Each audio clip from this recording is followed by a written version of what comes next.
What's up, guys? It's your boy TG. Welcome back to another video on the channel. Now today I'm going to be talking about the Showstar event that recently happened and talking a little bit about that. If you're new here, make sure you like, make sure you subscribe, make sure you drop a comment down below seeing what I want to do next. I am trying to up the content here. I'm trying to become more consistent. So yeah, I'm gonna get into the fight in a little bit. The main event, obviously Deji, Alex Wasabi. I'll get into that in a little bit, but let's talk about the event overall. Not gonna lie, it was like kind of like I enjoyed it. I enjoyed the event overall. It's very entertaining. Some very good fights on the card. The way Showstar handled everything is kind of shit. I mean, I was at the open workout, and afterwards when I stopped recording, I went up to get a picture with the presenters, and they couldn't handle it. They were so disrespectful to the box park staff and stuff like that, and they even like they were, I get they have a job to do, but they didn't really handle it too well. So I can, like, they were kind of shit. And overall at the fight, there was some things they could have stopped, like the racist rant that happened. They could have stopped that. So the fights were kind of interesting. I'm not gonna lie. There was Vitaly and Kristen Hamby. There was not much. It got called as a draw.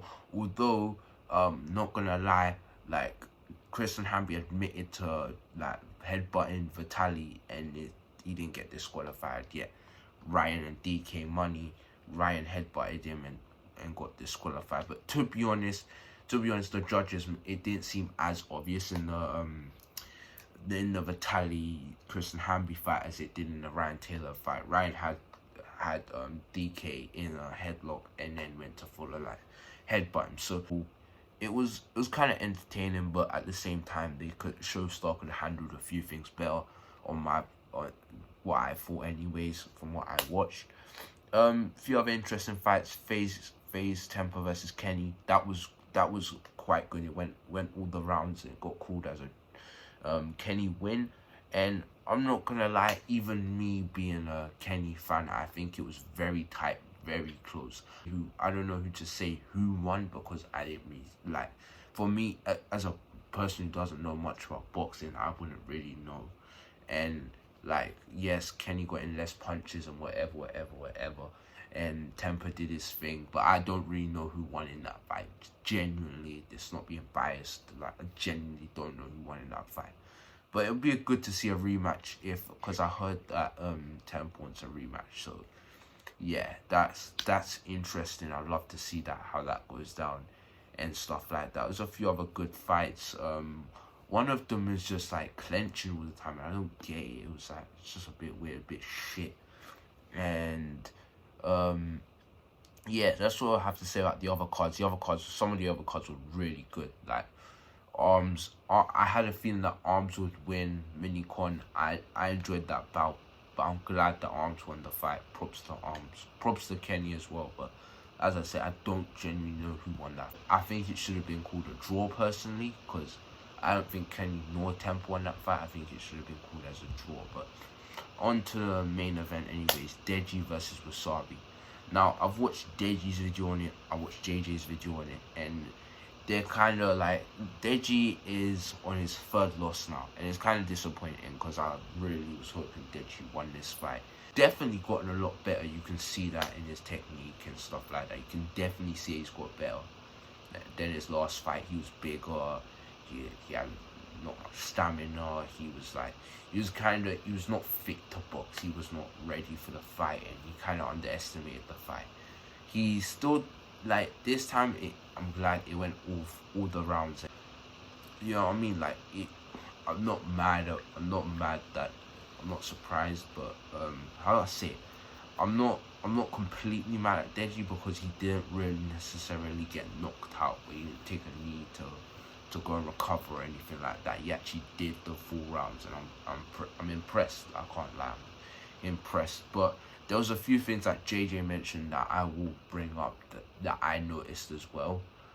Watching back the footage, because I didn't get to watch that fight live. Those of you know me personally know why. But anyways, I think watching the fight footage back, I think there was mainly quite a few things that caused Deji to lose the fight.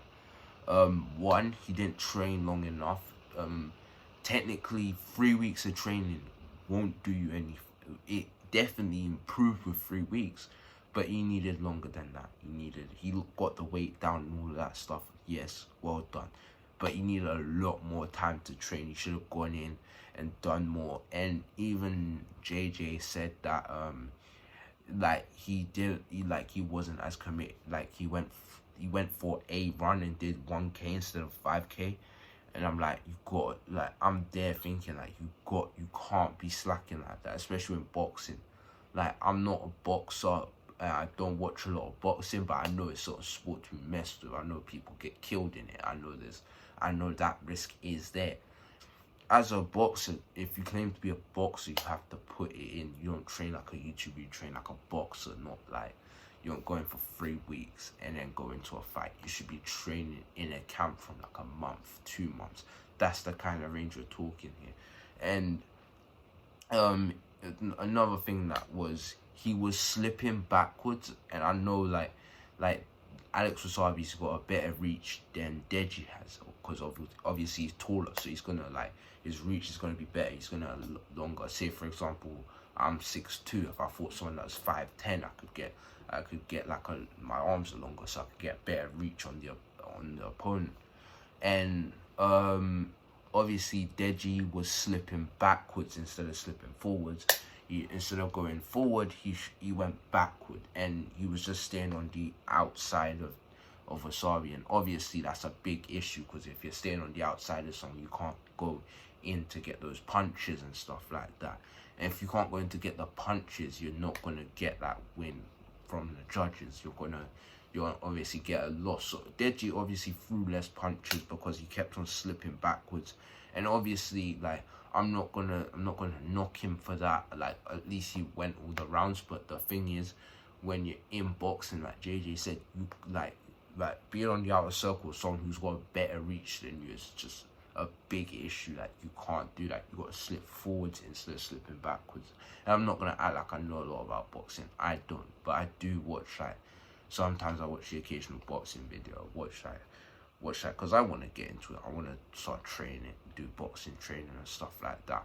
But obviously with Deji, he's done, like, because like I kind of know about it, but I wouldn't say I'm a professional on it, but I do know about slipping and stuff like that. So when you slip with a taller opponent, you want to go forward because you want to get on the inside and try and get the lower body shots, like get the stomach and get like a few jabs and hooks to like his lower body, and try and get some upper body shots while you're there as well. You don't be slipping backwards when you're on the outside of someone, where you're gonna be, obviously someone's gonna have a better reach on you, and then they're gonna just get some punches on you. And JJ said it perfectly. You got to take one punch to get 2 punches, and that's it. Like, if Deji just took a punch, he was scared to take a punch, and that was a major problem. He was scared to take a punch, and I do think JJ may have been a little harsh, and I know he don't care, and I know it's for Deji's good, and obviously, like, I can respect that, but I think he may have been a little harsh. But I think Deji tried, but like Jason, he could try harder. He could do more. Like, I definitely agree with him on that, but you may have put it across a little harshly and a little harsh. But I would do the same for my brother. It's our brotherly love, and I can respect that. And he just needs to improve a little more. He needs to train longer, and he needs to learn a bit more. His coach daily looks like he knows what he's doing, and obviously if he's taught Deji that in 3 weeks, imagine what he could do in like 2 months training. Deji could easily get a win. I'm personally I'm proud of Deji for doing what he did. I'm impressed. There is obviously things he needs to work on, but obviously as a boxer, I can't say I could have done better. But I'm impressed he went all the rounds. It came to a split decision, and Alex won because he was the better fighter. I did say he was a clown and whatever, and that you'd lose, but he did better in that fight. And hopefully Deji actually actually does a fight where he actually wins. Like with the Jake fight, he did some damage to Jake, and he was like, he did his thing, like he obviously his team chucked in the towel, but he did his thing. He fucked Jake up, and Jake won that fight. Props to him. And then the second fight, he kind of lay it all down, and basically Vinny won. And third fight, he's done something, but he didn't do as well as in the Jake fight. Like he did better than the Vinny fight, but the Jake fight he didn't do better than. I think him versus Jake is his best fight by far. He did damage. He did well. There was just he should have trained, and then he probably would have won. And then second fight, he just completely gave up on it and just came into the ring looking terrible. But he lost the weight in the third fight. He was focused and stuff like that, and I can respect that. But he needs to do a little more just to get that win. It's like Showstar could sell the fight better, make the fight like they did their thing, but it just wasn't good enough. They need to do better with like how they organize their events and how they sort things out, like public workout. It was like they did all right, but the way they handled things, like the way they spoke to the box park staff and stuff like that. Because I did see what happened behind the scenes, because I was there, so I could say that. When the stream went off, I was still there, so I could still say that I saw what happened. I was at the front, and I went up to the front, and it was like they was just not treating not only the audience, they weren't treating the staff at Box Park right. Like they was just forcing us back on the barriers, like, and they were just like, it wasn't good enough. They could have handled it better and stuff like that. So yeah, it's definitely Showstar need to improve on that, and they need to do better. Thanks for watching. See you in the next video. Peace. I might pull up in the